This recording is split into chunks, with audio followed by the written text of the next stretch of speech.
Hello everyone, welcome to my channel.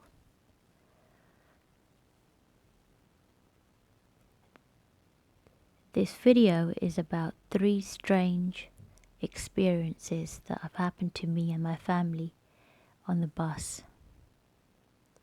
Before I continue, I'd like to request everyone to please subscribe to my channel to show your support.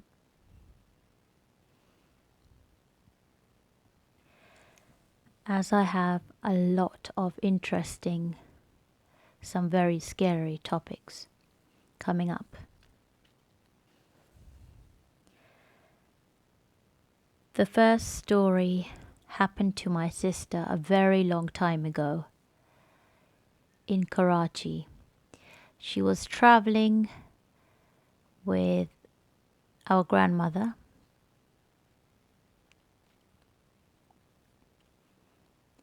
and as you know, the buses in Pakistan, they are segregated.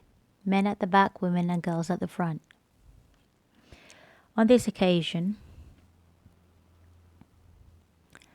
after my grandmother and my sister sat down, they didn't really get a place next to each other because the bus was really crowded. So my sister sat a bit further up and my grandmother was on the other side. At that time, they could still see each other. But 5 minutes along the journey, the bus stopped and more people came into the bus. One by one, the bus was crowded. My sister couldn't see my grandmother and my grandmother couldn't see my sister. Lots of people in between. A woman came on the bus and she had a burqa on.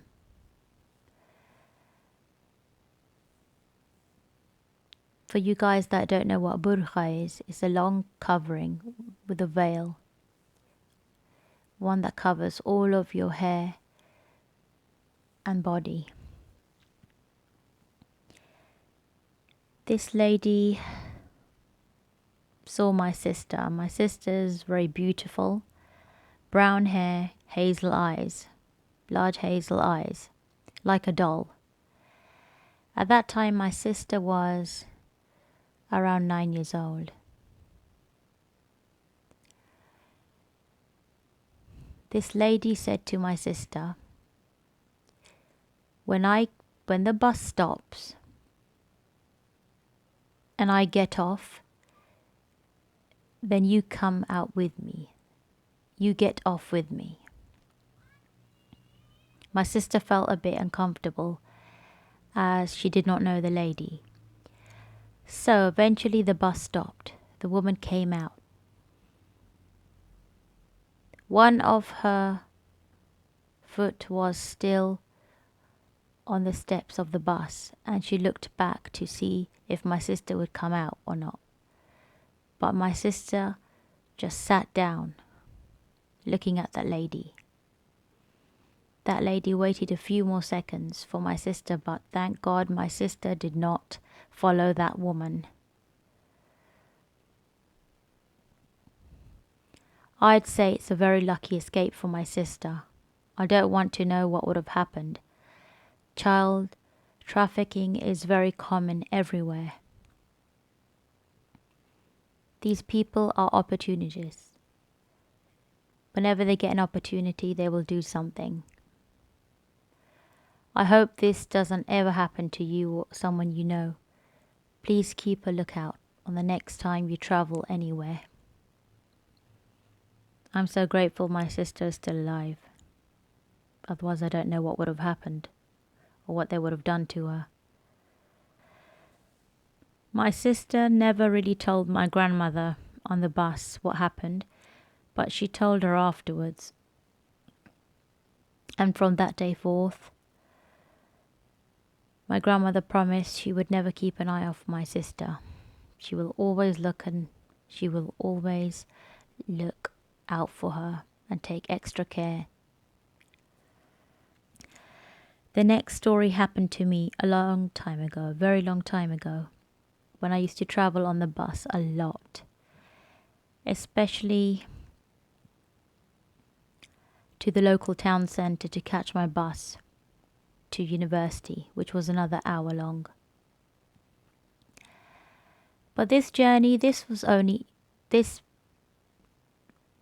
small journey was only 10 minutes on the bus, but it felt like a very, very long time.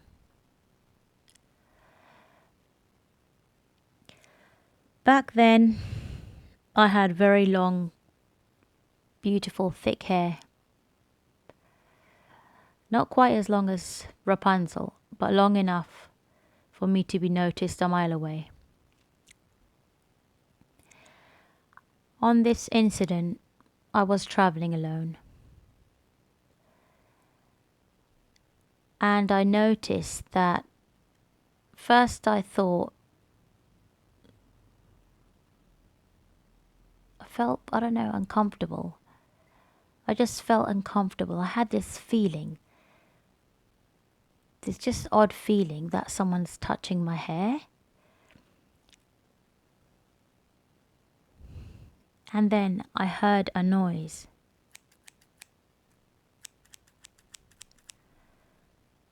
I turned round to discover an elderly man. And in his hand, I was really surprised to see, were a pair of scissors. And he just kept on using the scissors.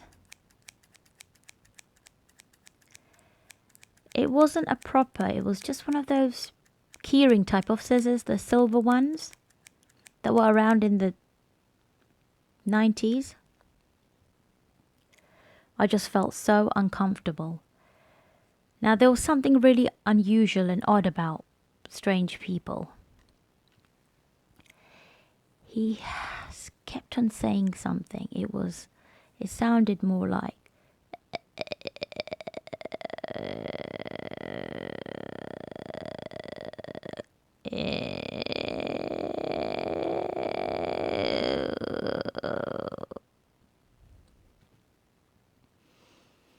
it just sounded so strange. I can't describe it. I couldn't make out, but it just made me feel so uncomfortable. And the other thing was that he smelled so disgusting. Oh my gosh. So disgusting. And I have read a lot and heard a lot that serial killers, many of them, disturbed people, they don't have a shower. They don't clean themselves. They don't even change their clothes. Gosh. Anyway, I got up and I just changed my seat far back. And mostly these days now, I don't really sit at the front. I tend to sit at the back or in the middle area where there's no one, so I could keep an eye out. This third true story also happened to me. I was traveling on the bus and there was only me and this man who sat behind me. He could have sat anywhere else on the bus. There was nobody else apart from me anyway. But as he got on, I had just had this eerie kind of feeling. Something was just off, not right. So he sat right behind me. And after a few minutes, I've noticed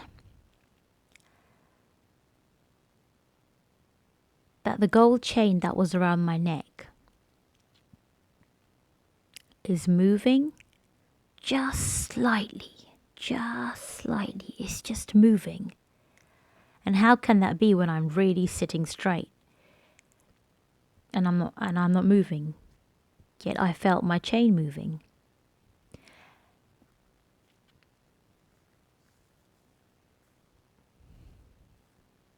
I know why it was moving, because the man sitting behind me, he was holding it, and he was trying to unlock the lock from behind.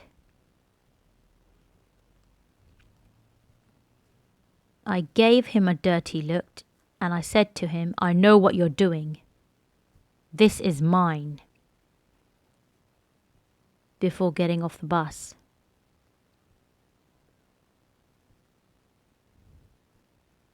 I also said to him, you're not clever, I'm more clever than you. What's mine is mine. That's what I said. And I left the bus. I'm very careful now whenever I go on the bus, whichever bus I go to, which is only a few times a year now, but still, I'm always careful of my pockets. I'm very wary of pickpockets, and it's just anyone. Anyone can be a thief. Anyone, any man, woman, child.